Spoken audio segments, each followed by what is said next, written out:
Ibu sholat? Sholat. Ada yang tidak sholat? Non-muslim sholat tidak? Tidak. Non-muslim puasa tidak? Baca Quran tidak? Nah, sekarang kita minta sama Allah, ya Allah, saya sholat, dia tidak sholat. Saya puasa, dia tidak puasa. Saya baca Quran, dia tidak baca Quran.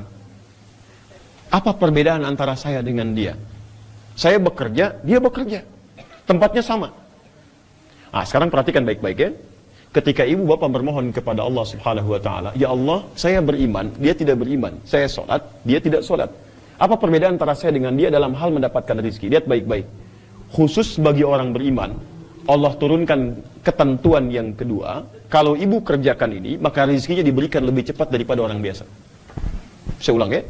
Anda kerjakan isi di ayat ini, maka Anda akan mendapatkan rezeki yang cepat dari Allah, dari umumnya orang biasa. Quran surah kedua, ayat 172. Paling kiri sebelah atas. Bismillah. Awas, hati-hati ya. Sebelum ke sini saya ulangi lagi. Boleh nggak mengambil yang haram? Dah, hati-hati ya. Jikalau teman-teman juga ada yang disogok, ada macam-macam, jangan pernah ambil. Karena ketika Anda mengambil yang haram, akan mengurangi rezeki yang halal ya.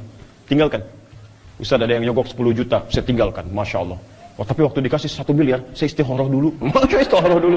Ya, itu dah, mau 1 juta, 1 miliar, Anda tinggalkan. Nah, nggak ada faedahnya. Di sini. Lihat ayatnya. Kita lebih tingkatkan pengetahuannya ya, supaya kita banyak mendekat pada Al-Quran. Ya ayyuhalladzina amanu. Yang tadi, ya ayyuhan nas. Kalau nas, masih manusia. Muslim manusia bukan? Non-muslim manusia bukan? Ayat itu berlaku untuk muslim dan non-muslim. Sekarang, ayatnya dibuka dengan kalimat iman. Ya ayyuhalladzina amanu. Kalau ada ayat Quran, dibuka dengan kalimat iman. Indama tajid fil Quranil Karim. Ayatul Quran maftuha bi kalimatil iman. Fal-ma'na muwajjah lil ahli iman khassa duna ghairihim. Ya. Jadi kalau ada kemudian, awas hati-hati ya, ada kemudian ayat dalam Al-Quran dibuka dengan kalimat iman, maka ayat ini hanya ditujukan pada orang beriman, tidak selainnya. Sesoleh-solehnya orang, tetap ikhtiar juga, nggak bisa kemudian berdoa rezeki turun. Tiba-tiba datang ke masjid, masjid dalam misalnya renovasi, kubahnya belum ada. Orang paling soleh dihadirkan ke masjid, berdoa ayo. Ya Allah kubah, tiba-tiba berang dari langit, terus turun, mustahil. Ya tukang cor kemudian nggak laku, ya tukang semen kemudian bangkrut dan sebagainya. Jadi sesoleh-solehnya manusia tetap menempuh ikhtiar dalam kebaikannya. Sekarang lihat, ini rumusnya. Kata para ulama, perhatikan kalimatnya. Kenapa ketika orang beriman mau bekerja, kalimat halalnya dibuang? Kata para ulama, karena orang beriman itu, imannya otomatis akan membimbing dia mencari yang halal. Orang beriman mustahil mencari yang haram. Jadi kalau ada orang mengaku beriman kemudian mencari yang haram, ini menunjukkan ada yang salah dalam imannya. Imannya pasti bermasalah. Maksudnya apa? Kalau ibu ingin mencari rezeki, tidak pernah berpikir pada yang haram, antum ya ikhwan, antum bekerja, tidak pernah memikirkan yang haram. Pokoknya halal, halal, halal. Maka Allah akan percepat rezekinya kepada antum dengan kalimat ma razaqnakum. Kami yang akan dekatkan rezekinya, bukan dia yang lelah mencarinya. Ingat rumus pertama kata Quran. Kalau anda ingin mencari rezeki dengan kalimat iman, jangan pernah pikirkan yang haram. Maka Allah akan dekatkan rezeki kita pada yang halal dan dijauhkan dari yang haram. Tolong lihat baik-baik ya cara memahami ayat ini. Kadang-kadang cara Allah mendekatkan kita pada yang halal dengan memalingkan kita dari yang haram. Misal, antum pilih mana? Jadi direktur atau manajer? Yang ikhwan. Ibu pilih mana? Jadi bos atau jadi wakil bos? Jadi bos, alhamdulillah ya. Sekarang lihat baik-baik sini. Ibu mau jadi dubes atau wakil dubes? Dubes, alhamdulillah ya. Baik. Kenapa tidak mengucapkan amin? Baik, nggak apa-apa, nggak dubes di sini, dubes di akhirat nanti ya, insya Allah. Lihat sini, fokus bu ya, baik-baik. Teman-teman fokus ya, dan mirsa dimanapun anda berada, mari kita lihat teorinya sebentar. Fokus. Kadang anda ingin tingkat paling tinggi, bos, direktur istilahnya bu ya. Di sini ada wakilnya, manajer misalnya.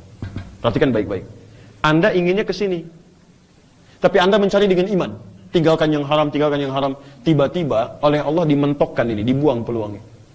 Sudah ikut seleksi, sudah ikut ujian, tiba-tiba nggak lulus. Padahal menurut standar pemikiran kita, menurut kita harusnya masuk nih. Tapi tiba-tiba oleh Allah dijauhkan dari kita ini.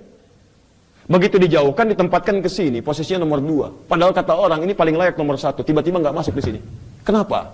Menurut kita, inginnya paling tinggi. Menurut Allah, di tempat ini yang nggak bagus buat kamu. Mungkin kalau masuk ke sini pergaulannya tidak bagus, gaul dengan yang tidak baik, minum minuman yang tidak baik, masuk ke lingkungan yang tidak baik. Ke sini sholatnya jadi susah, baca Quran jadi susah, maksiat banyak dikerjakan. Orang yang bekerja dengan imannya, selain rezekinya didekatkan oleh Allah, dan dia akan dijauhkan dari maksiat oleh Allah Subhanahu Wa Taala. Ini poinnya. Makanya rezekinya dibuat berkah oleh Allah. Lihat, thayyib menunjuk pada keberkahan. Orang yang mencari rezeki tidak pakai iman, sekalipun banyak, kalimat Qur'annya mufrad, tunggal. Thayyib, thayyiban itu tunggal. Di sekalipun banyak, kelihatannya sedikit. Silakan cek. Orang-orang, coba ibu pulang ya, lihat berita misalnya. Banyak orang yang jabatannya sudah tinggi, posisinya bagus, kaya, tapi masih korupsi juga. Kenapa? Karena yang banyak itu, karena dicari tidak pakai iman, nafsunya muncul. Kalau orang sudah pakai nafsu, mohon maaf ya, yang banyak pun kelihatan sedikit. Di rekening sudah banyak uang, rumah sudah luas, mobil sudah banyak, masih ngambil punya orang lain juga. Kenapa? Karena yang banyak kelihatan sedikit, thayyiban, sedikit thayyiban, kerja lagi, berangkat gelap, pulang gelap. Burung saja, ibu tahu burung? Kata Nabi berangkat pagi, pulang sore, rezekinya cukup. Ini ada orang berangkat gelap, pulang gelap, kerja lagi, tapi gak cukup-cukup. Kalau ibu pernah bekerja, tapi rezeki gak pernah cukup, ini menunjukkan ada ketidakberkahan dalam rezeki itu. Ada yang salah pasti dalamnya. Ibu tahu kebun sirih? Kebun sirih di Jakarta itu paling enak nasi gorengnya. Sebulan cukup untuk hidupnya. Dan tidak pernah mengeluh. Orangnya luar biasa baik. Dan hebatnya, begitu kami datang, itu Masya Allah, diberikan suguhan ikan. Ada buah-buahan, ada makanan. Hebatnya itu berkah hidupnya. Musim buah, punya buah. Musim ikan, ada ikan. 100.000 tidak mengeluh. Dan ibu coba-coba lihat ya. Berapa banyak yang didapatkan dalam sebulan? Lebih daripada itu. Jadi kalau rezeki yang kita dapatkan tidak membuat kita cukup dalam kehidupan, mengeluh lagi, coba dicek. Mungkin ada yang kurang tepat dalam pencariannya. Hebatnya, begitu saya tanya, mana kambingnya? Allahu Akbar. Saya diperlihatkan kambing, bersih, putih, bagus. Hebatnya, ditutup dengan potongan aqua mulutnya. Yang setengah liter itu ya, dipotong, ditutup ke mulut kambingnya. Saya tanya, dan dijawab saya sampai terdiam beberapa detik, Pak. Saya tanya, kenapa kambing itu? Apa sakit? Perhatikan jawabannya. Kata orang ini, itu bukan sakit, Gus. Tapi kambingnya kami bawa dari tempat kami beli, kami tutup mulutnya supaya di jalan tidak memakan yang bukan haknya. Kami tutup mulutnya supaya tidak makan yang bukan miliknya. Karena kadang-kadang kambing dibawa suka ngambil makanan-makanan yang ada di jalan-jalan. Itu ditutup mulutnya oleh beliau. Ibu bisa bayangkan, jangankan mulut orangnya, mulut kambing. Orang nyari rezeki jauh-jauh ke Singapura, ini di Singaparna dapat misalkan ya. Orang-orang jauh keluar, yang ini dekat tiba-tiba hadir. Yang ini dicari, ini tiba-tiba bergerak sedikit datang. Tapi yang ini yang hebat. Saya tutup di sini. Lihat Quran surah 7 ayat 96. Walau anna ahlal qura amanu wattaqau. Kalau ada satu penduduk negeri beriman dan bertakwa kepada Allah. Lihat, satu tidak ada iman, umum. Yang kedua ada iman. Yang ketiga ada iman plus takwa. Lihat ujungnya. La fatahna alaihim barakatim minas sama'i wal ard. Kami akan buka pintu langit dan bumi. Kami akan buka pintu rizki di langit dan bumi. Kami berikan keberkahan di dalamnya. Ibu lihat lagi baik-baik. Lihat, rizki ada di mana tadi? Di langit. Diturunkan kemana? Sekarang ada orang yang rizkinya dibuka pintunya di langit dan di bumi. Langit dibuka, bumi dibuka. Kalau langit bumi sudah dibuka, maka dia tidak melangkah pun. Berdoa kepada Allah, bergerak sedikit, rezeki datang kepadanya. Mau makan, tiba-tiba makanan datang. Mau beli sesuatu, tiba-tiba tetangganya traktir misalnya. Itu cuma bahasa manusia. Tapi bahasa Allahnya ketika iman meningkat, takwa meningkat, Masya Allah, ini datang. Nah, saya tutup. Bagaimana cara mencari rezeki dengan iman dan takwa? Kalimat takwa disebutkan di Quran 115 kali.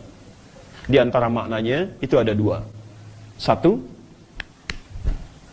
membangun hubungan baik dengan Allah, hablu minallah. Salat ibu jaga. Nih, ibu boleh tinggal di Oman, silahkan bekerja, tapi jangan sampai salat ditinggalkan. Nah, ibu misalnya di Indonesia, ya salat kadang-kadang masih terhitung. Sampai Oman kurang rajin juga. Kalau sudah sampai ke Oman, ke negeri Arab, belum rajin salat juga, ibu perlu dikirim kemana lagi?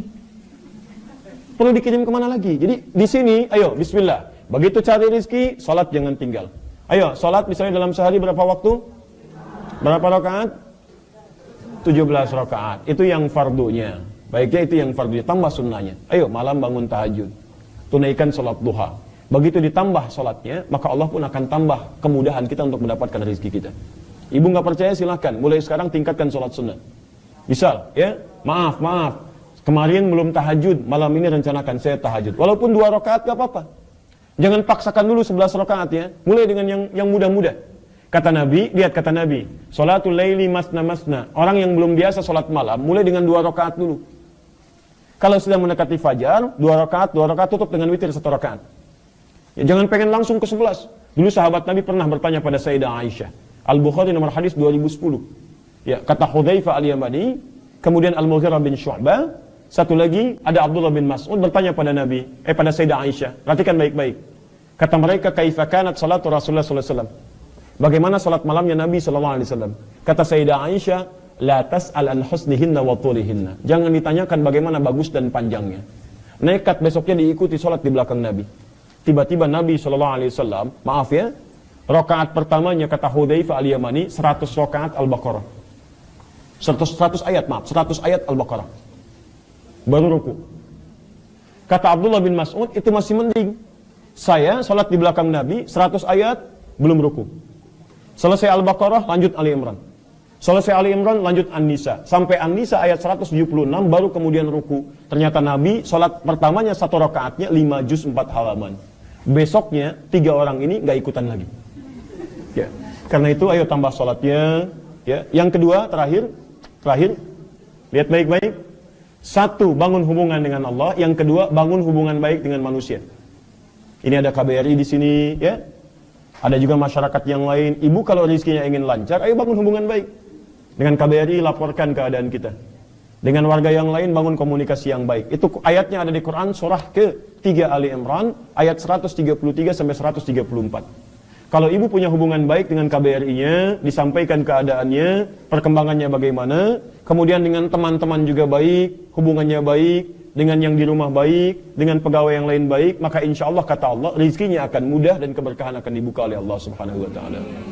Dan kesimpulannya, ikhlas dalam mencari rezeki adalah berusaha mendapatkan rezeki sesuai dengan ketentuan Allah, maka silahkan ibu tingkatkan ikhtiar. Kemudian setelah itu cari yang halal, jauhi hal yang dilarang, kemudian keluarkan pada yang baik-baik dan tingkatkan ketakwaan kita kepada Allah, maka rezeki akan dipercepat oleh Allah Subhanahu wa taala.